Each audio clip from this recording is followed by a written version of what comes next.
Good day, everyone. Thank you for joining Cyberspace Games in part 1 of the AI setup and the superhero package tutorial. Okay, what we're going to be doing in this tutorial is we're going to be setting up our AI controller. This package doesn't really focus on the AI, so it's really simple. It's really easy to modify and make it better. So what we're going to go ahead and do is just choose any model that you want to use for the AI. And I'm going to go ahead, I'm going to use one of my own models I added in here. I pretty much added it in just to get its animations, so it's not really that good of a model. But you can use it for whatever you want. Okay. And with your AI, what you want to do is go to your controller here. Actually, go to the mechanism. You can go to your controller if you want to. But go to your AI and your mechanism folder, and you'll see AI here. What you're gonna want to do is you're gonna want to add that to your controller. And like I was saying, you can just go here and you can find it there too. It's the first one.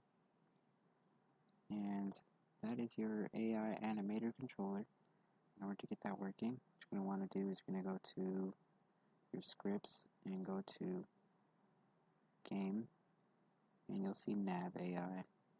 You're going to add that onto your AI too. Also, in the animator controller, uncheck apply root motion. And you're going to want to configure your model the same way that we configured our player model. Make sure it's a humanoid. Okay?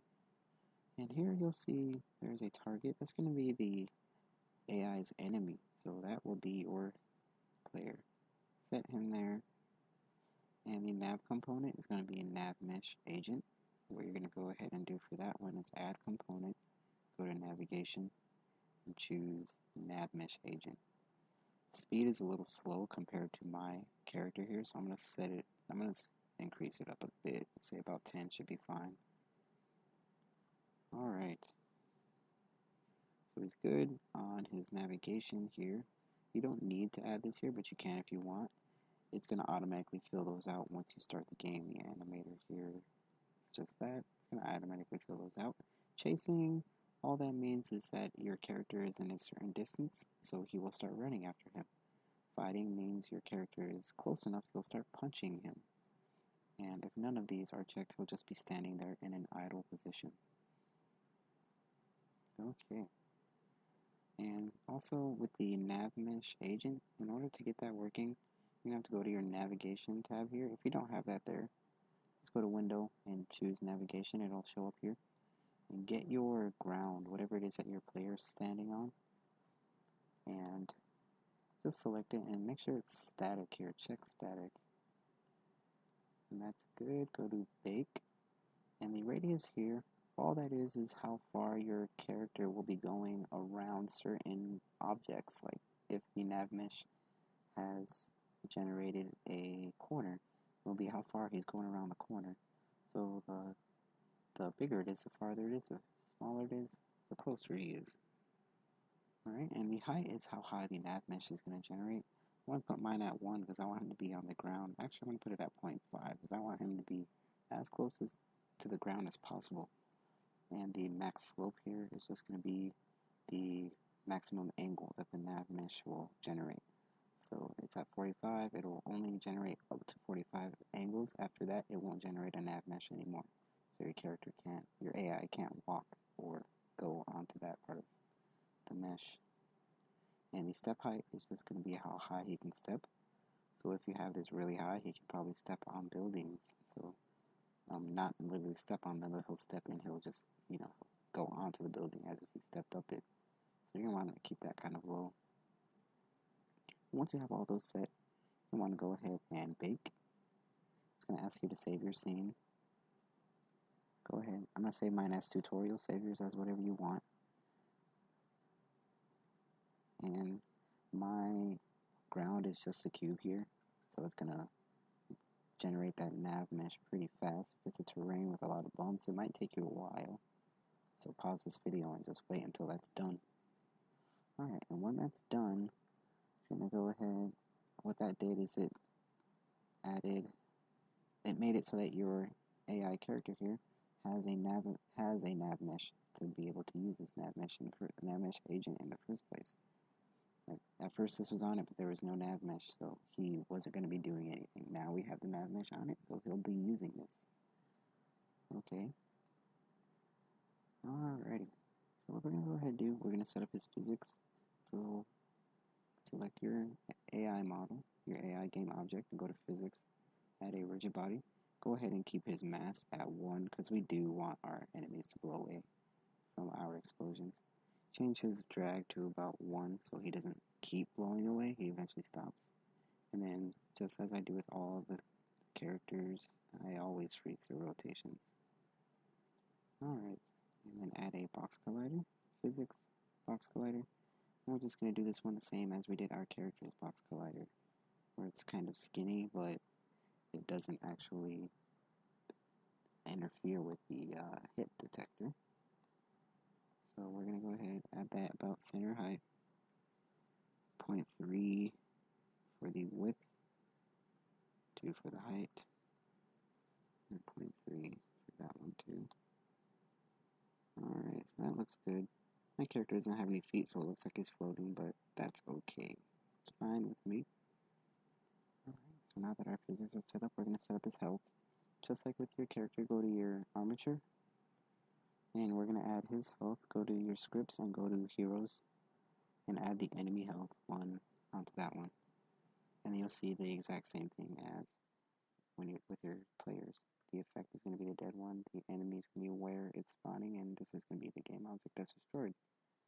So we'll go ahead and set our game object as destroyed, and we're going to set where we want it to spawn our dead game object, and then we're going to put our dead game object in there. And I actually showed how to set up your dead game object in, I believe it was part 2 of the character setup. So go ahead and take a look at that video and you'll see how to set up a dead prefab. And I have one set up here already for this character, so I'm going to go ahead, go into my prefabs and effects, and I'm going to put dead human onto my effects. Alright, and now we're going to add a hit detector on him, so go to your add component in physics, box collider, and we're going to set that to about the same height we did on our player. Alright, and with this model, his axes are a little different.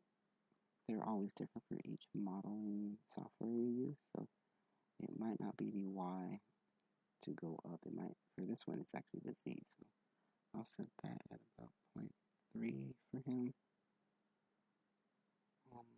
Let's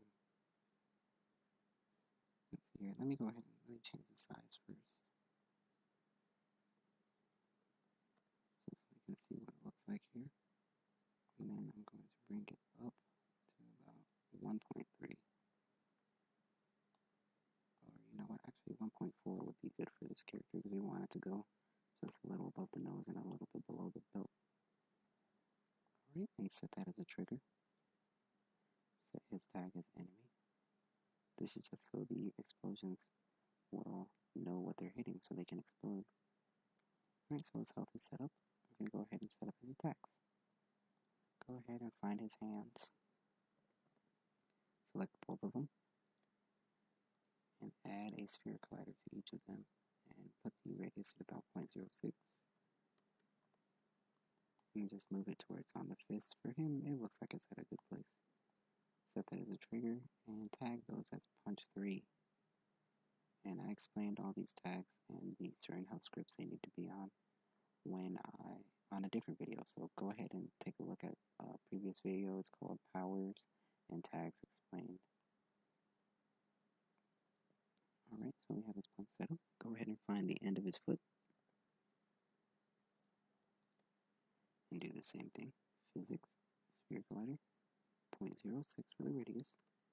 Set it as a trigger, and for the AI it's going to be kick 3. Alright, so that's good. We have his attack set up, we have his health set up, we have his physics set up, and we have his controller set up. Alright, so let's go ahead and let's test this out. Alright, you see here, he hits me, he takes health away. I can hit him until he dies. Here, let me see here. The only thing about adding apply root motion on the hero is that when you do certain animations, he moves forward. Alright, so he seems to have died just fine and he disappeared just like we wanted him to. Okay, and that concludes the end of our AI setup. In the next video, I'm going to be covering a few extras that I added into the game, into this package, so if you're interested in that, check out our next video.